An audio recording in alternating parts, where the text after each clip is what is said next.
Thank you very much, Mike, and thank you, everybody, for being here. It's a great group of people doing an incredible job. We appreciate it. And, we'll hopefully do some fantastic things for our country and the people of our country. I want to welcome you to Camp David, very historic. Melania and I are thrilled to host Cabinet at this incredible site, this incredible location. And today's full Cabinet meeting will focus on crucial work each of you is doing on behalf of our country. We're also joined, as you just saw, with a wonderful opening prayer by our great Vice President. Mike, thank you.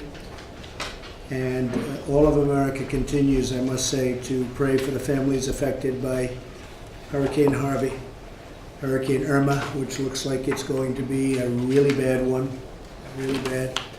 But we're prepared. We're as prepared as you can be for such an event, that I can say. And all of America grieves for those who have already lost their lives. We've had many lives lost already from Hurricane Irma, and it hasn't even hit shore. So we continue our recovery efforts in Texas and Louisiana. Already approved emergency declarations in Florida, in Georgia, South Carolina, Puerto Rico, and the U.S. Virgin Islands, which was really hit badly. I looked at that. I looked at the damage this morning. There's a storm of enormous destructive power, and I ask everyone in the storm path to heed all instructions, get out of its way. And government officials, I know you're working so hard. You'll never work like this, and I appreciate also your bravery. Property is replaceable, but lives are not, and safety has to come first. Don't worry about it. Just get out of its way. My administration is monitoring the situation around the clock, and we're in constant communications with all of the governors, with the state and local officials. We're doing everything possible to help save lives and support those in need. Again, we've never seen anything like this. Together we will restore, recover, and rebuild. And we'll do it quickly.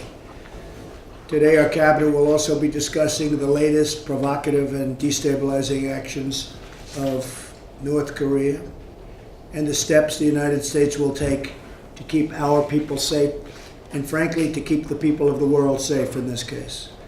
To create prosperity at home, we'll be discussing our plan for dramatic tax cuts and tax reform. And I think now with what's happened with the hurricane, I'm going to ask for a speed up. I wanted to speed up anyway, but now we need it even more so. So we need to simplify the tax code, reduce taxes very substantially on the middle class, and make our business tax more globally competitive. We're the highest anywhere in the world right now. In addition, we're going to bring back trillions of dollars, probably in the neighborhood of $4 to $5 trillion of dollars of wealth parked overseas, never coming back unless we bring it back through proper tax reform.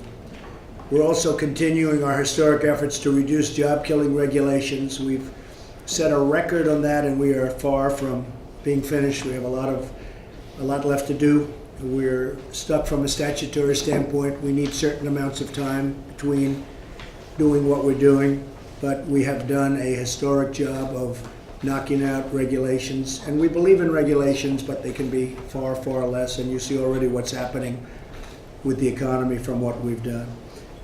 We've already created 1.2 million private sector jobs and brought unemployment to its lowest level in 16 years. So we're not playing politics, we're just doing what's right. I tell that to everybody at this table. Do what's right.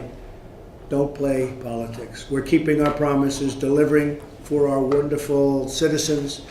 We're unleashing jobs, reducing regulations, unlocking energy, controlling our borders at a record level. Never had anything so successful at the borders.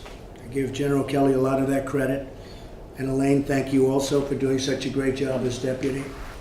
Strengthening our military, protecting our people, and defending our magnificent Constitution.